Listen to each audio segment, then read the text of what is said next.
네, 여러분 반갑습니다. 평경자입니다. 오늘은 비트코인 악재에 대해서 정리를 해볼 거고요. 그 다음에 차트 정리해서 앞으로 관점 정리해 보도록 하겠습니다. 현재 비트코인 ETF가 출시된 이후에 시장을 매수하는 물량보다 매도하는 물량에 집중하고 있습니다. 또한 과대 해석하고 있습니다. 그 이유로는 전체 숫자를 더해보면은 한 12,000개, 11,000개 정도가 되는데 매도되는 물량은 15,000개로 이 매집 물량보다 매도되는 물량이 너무나 많기 때문입니다. 오늘은 여기에 대해서 두 가지 이슈를 더 체크해 볼게요. 제가 호재면 좋겠지만 그렇게 좋지 못한 이슈들에 해당합니다. FTX 플러스 알파로 보시면 되고요. 우선 FTX부터 정리해 볼게요. FTX는 ETF가 출시된 이후에 자사가 보유한 GBTC 이 주식을 모두 매도했고 최근자에 매도가 완료됐습니다. 금액을 보면 10억 달러가 되는데요. 하나로 한 1.3조가 됩니다. 그럼 FTX가 판 거에 대해서 한번 생각을 해봐야 되는데 앞으로 암호화폐를 던질 기업이 과연 FTX만 있을까? 그래서 셀시오스도 한번 살펴봐야 될 것 같은데요. 이 셀시오스는 암호화폐 대출 플랫폼이죠.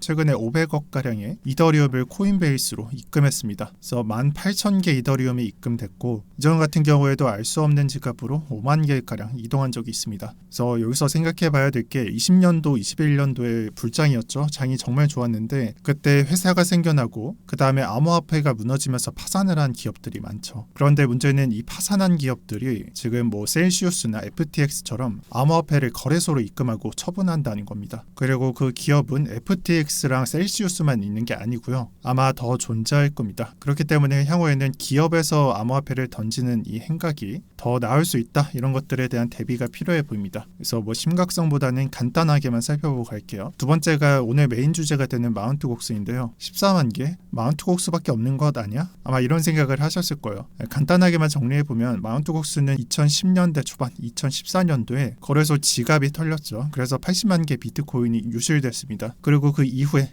그 사건 직후에 20만 개를 복구했어요. 그래서 지금 저희 같은 사람을 보면은 사실 복구한 게 좀 악재다라고 보는 편도 많은데 어찌됐든 간에 20만 개에 해당하는 비트코인 물량이 보상된다는 것, 이 보상안이 제공됐다는 겁니다. 그래서 실제 보상안 메일이고요. 여기에는 영문으로 적혀 있지만 간단하게 너 자신을 증명하고 비트코인을 받아가라 또는 보상을 받아가라 라는 내용이고 또 아래에는 레딧에 올라온 오늘자에 올라온 이 보상에 관련된 얘기입니다. 그래서 이 사람 같은 경우에는 2018년도에 한번 제출한 것 같고 다시 제출하는 것 같습니다. 그래서 이런 내용들을 보면은 KYC 같이 기존 계정을 증명하라는 메일이 발송되고 있고 이걸 왜 증명해야 되냐? 결국에는 보상안을 실행하기 위한 절차로 해석되고 있죠. 그리고 이거를 확인할 수 있는 게 어제자 하락입니다. 어제자에 39K를 약간 이탈할 정도로 임팩트를 가져갔다는 걸 우리가 봤습니다. 그래서 실제로 이 보상안에 대해서 비트코인과 비트코인 캐시 시장의 매물로 나오는 걸 어느 정도 고려해 봐야 되고 이 마운트곡스 트래킹이라는 사이트에 들어가 보면 전체 물량 중에 보상되는 물량이 14만 개인 걸 볼 수 있습니다. 그래서 14만 개의 비트코인이 시장에 나올 준비가 되고 있다. 또한 현재 마운트곡스 이슈는 이전처럼 공포만 주고 충격을 안 주는 이슈, 그러니까 어떻게 보면 퍼드죠. 퍼드빨 이슈가 아니고 이제는 진짜 실제인 걸 알 수 있습니다. 왜냐하면 이게 제가 보상받는 메일 이거는 사실상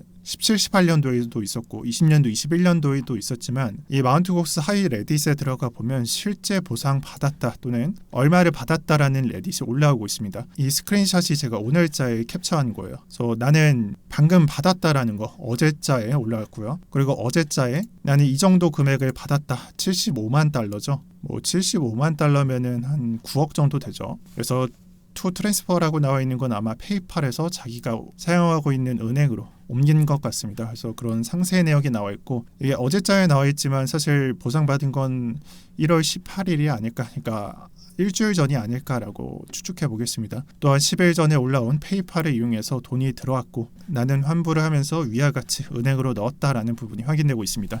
자, 이전과 달라진 점이 뭐냐? 실제로 보상을 받았다는 내용이 올라오고 있다는 거예요. 그래서 약 10일 전부터 이 레딧에 들어가 보면 마운트곡스 관련해서 하이 레딧에서 제가 보여드린 것과 같은 수령받은 사람들의 인증샷이 올라오고 있습니다. 그러면은 여기 비트코인이 안 적혀 있고 엔화나 달러 이런 식으로 적혀 있잖아요. 이거는 암호화폐 팔고 준다는 내용이거든요. 그러면 그 암호화폐가 몇 개 남았냐? 그러니까 팔아야 될 물량이 몇 개 남았냐? 14만 개 남았습니다. 여러분 전체적으로 봤을 때 이 속도가 빠른 거냐? 지금 현재는 빠르지 않습니다. 하지만 앞으로 마운트곡상 보상이 원활하게 되고 너나 할 것 없이 그냥 빠르게 진행되고, 이에 따라서 이런 레딧을 보거나 소식을 들으면서 받는 사람들이 지금보다 많아지면 아무래도 시장에 출현하는, 그러니까 나오는 매도되는 물량은 많아질 수밖에 없습니다. 한번 이때쯤이면 생각을 해볼 필요가 있을 것 같아요.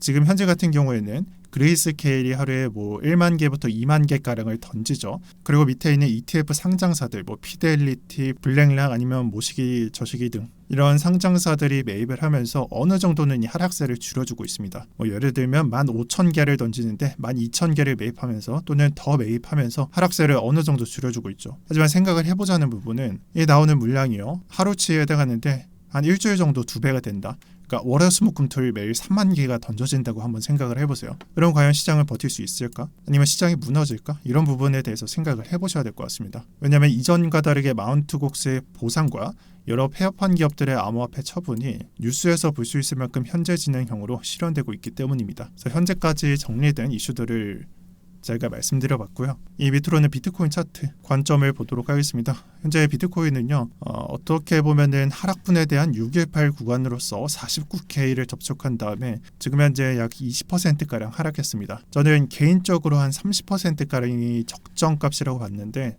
조금은 부족한 걸 볼 수 있죠. 또한 현재 구간은 단기 반등 중이라는 걸 양봉으로서 확인할 수 있는데요. 이 단기 반등 소재로서 쓰인 게 장기선에 해당하는 99일선입니다. 그래서 자세히 보면요, 약간 뚫리긴 했는데 캔들을 마감시킬 때 말아 올리면서, 오늘 새벽에 말아 올리면서 결국에는 꼬리로만 하단을 밟는 지지가 실현됐습니다. 제가 항상 말하는 이 99일선은 도대체 뭐길래, 어떤 중요도가 있길래 그렇게 반복해서 말하냐, 이제 여러 번 나왔던 지지 또는 추세선에 해당해요. 그래서 20년도 일봉 차트를 보면요, 결국에 20년도라고 말하는 건 21년도 불장을 말하는 거죠. 그때 반감기 직후에 차트가 올라가기 전에 지지 구간 또는 차트가 만나기만 하면 반등이 나오던 구간이 99일선이었습니다. 또한 20년도만 그런 게 아니라 지금 장을 보면 알 수 있죠. 우리가 15K 또는 한 16K로부터 지금 현재 48K까지 상승했는데 23년도가 언제냐? 그냥 저점으로부터 지금 구간이 23년도입니다. 그냥 여기 이 구간이 23년도예요. 왜냐면 그 전에 하락 구간으로서 지지를 받았던 구간, 그러니까 하락 방향성에 대해서 지지를 받았던 구간이 확인되고요. 또한 상승 초기에 기억하시는 분들이 있을지 모르겠지만 믿음의 구간에서 지지 구간으로 나왔던 게 99일선이었고, 또한 지지가 한 번, 두 번, 세 번, 여러 번 나왔던 구간도 99일선, 또한 마지막에 무기한적으로 횡보를 하다가 여러 좋은 이슈가 터지고 상승세를 맞이하면서 급격하게 추세가 전환된 구간이 99일선이었습니다. 그래서 자세히 보시면 이 악세장에서 저항 구간으로서 인식됐다는 것도 이 모든 것들이 사실상 신뢰성을 나타내는 거예요. 그런 구간에서 지지가 나왔다라는 걸 말씀드리고 있고요. 이에 따라서 앞으로 관점을 말씀드려 볼까 합니다. 앞으로는 이 99일선을 뚫는지 안 뚫는지를 잘 봐야 될 것 같습니다. 그래서 안 뚫린다면요, 위에서 본 것처럼 그냥 무난한 반등이 시작될 겁니다. 하지만 뚫린다면요, 그냥 이전과 같은 장이 되는 거예요. 이전과 같이 그냥 천천히 흐르는 차트가 되거나 아니면 일시에 무너지는 차트가 되거나 이런 하락 모양새가 나올 수밖에 없고요. 저는 솔직히 말하면 개인적으로 지금 말씀드리는 게 아니라 이전부터 약간은 좀 뚫리면서 흐를 것으로 좀 예상하고 있었습니다. 또한 저 같은 경우에는 그런 식으로 예상을 하더라도 매수는 1차로 이 구간에서 가져갔습니다. 그래서 최종적으로는 한 3개 정도 1차 매수가 완료된 편이고, 지금 순간이 가장 중요한 순간 또는 어제가 가장 중요한 순간이 아니었나라고 생각을 합니다. 그리고 앞으로도 중요해지는 게 99일선이 올라오기 때문에 이 구간에서 뚫리는지 아니면 이전처럼 그냥 꼬리 구간으로서 표현을 하는지 지켜봐야 될 것 같고요. 뚫린다면 제가 봤던 관점대로 약간 흐르고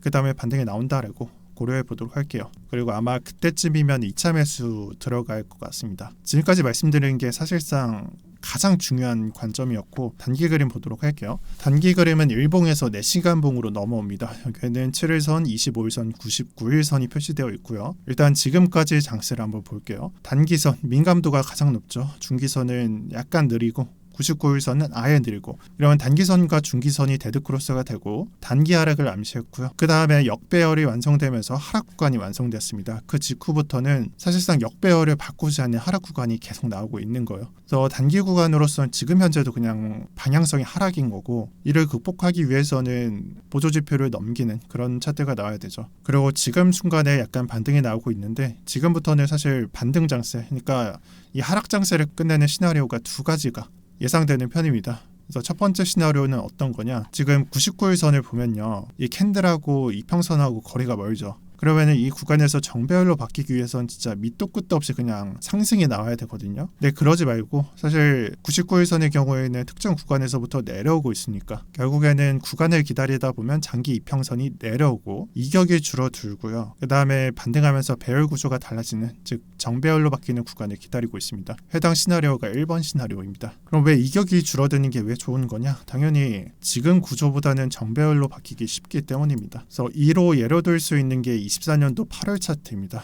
차트를 보면요, 지금과 같이 이격이 좀 크죠. 그래서 반등이 나올 때도 크게 반등을 못 하고요. 하지만 점점 이격이 줄어가면서 반등도 좀 크게 나오고 완벽하게 이격이 거의 극한에 수렴했다는 구간에서부터는 반등하는 차트로 변하게 됩니다. 이 저가 이탈이 약간 아쉽긴 한데 사실상 그 이후부터는 그냥 저점 이탈 없는 상승세였다고 보시면 될 것 같습니다. 그래서 24년도 8월 차트니까 이후부터는 25K부터 고점인 44K까지 상승했고요. 이 원동력이 될 수 있었던 게 장기 이평선의 이격이 줄어드는 현상, 즉 1번 시나리오였다라고 말씀드리고 싶습니다. 두 번째 시나리오는 1번과 좀 많이 다릅니다. 2번은 사실상 미라클을 기도해 보는 건데, 지금의 차트에서 특정 구간에서 양봉이 꽂히고 흔히 말하는 빅매로나가 꽂히면서 이 장기 평선을 어느 구간에서 그냥 뚫어주는 겁니다. 1번보다는 2번이 사실상 미친 듯한 변동성에 기대는 시나리오고요. 쉽게 말하면 그냥 한 번에 정배열 만들고 상승을 출발시켜 버리는 겁니다. 그럼 이런 차트가 어디서 나왔었냐? 이번 상승세가 나올 때, 그러니까 24년도 상승세가 나올 때 그 첫 번째 상승으로 보면 될 것 같아요. 보시면은 단기 중기선 데드크로스 나고 여기서부터는 대충 역배열로 빠지게 되죠. 그 이후부터는 거의 반등 없는 장세 또는 중기선의 저항으로 갇힌 구간의 연속이었습니다. 그래서 쉽게 골크도 안 나오고 횡보를 하지만 그 구간을 만나면서부터 추가 하락이 나오고 이런 구간이 표현됐었는데, 이걸 그냥 양봉을 꽂아버리면서 5K를 올려버리면서 결국에는 정배열로 바꾸고 상승을 출발시켜 버렸습니다. 가격을 보면 $20,000잖아요. 지금 48K부터 뭐 40K 이런 구간에 있는데, 그럼 이게 얼마나 상승했는지 알 수 있는 거고요. 결국에는 24년도 3월 차트는 20K부터 30K까지 약 50% 상승하는 차트를 만들어줬습니다. 그래서 두 번째 시나리오는 간단해요. 한 번에 정배열 만들고 상승 나오게 양봉을 그냥 꽂아버리는 겁니다. 그래서 단기 차트는 이 두 가지에서 절대 벗어나지 않는다는 걸 알려드리고, 분석을 하시는 분들 입장에서는 좀 어이없을 수도 있겠지만 여러분들은 이상한 분봉 차트로 분석하지 마시고 앞으로는 현실적인 차트를 그려놓고 대응하는 걸 추천드리겠습니다. 마지막으로 저를 꾸준히 보신 분들은 아시겠지만 저는 대응이 좀 매번 같은 편이거든요. 그러니까 하락 이후에 반등 나오는 차트에서는 무조건 분할 매수 가져가는 편입니다.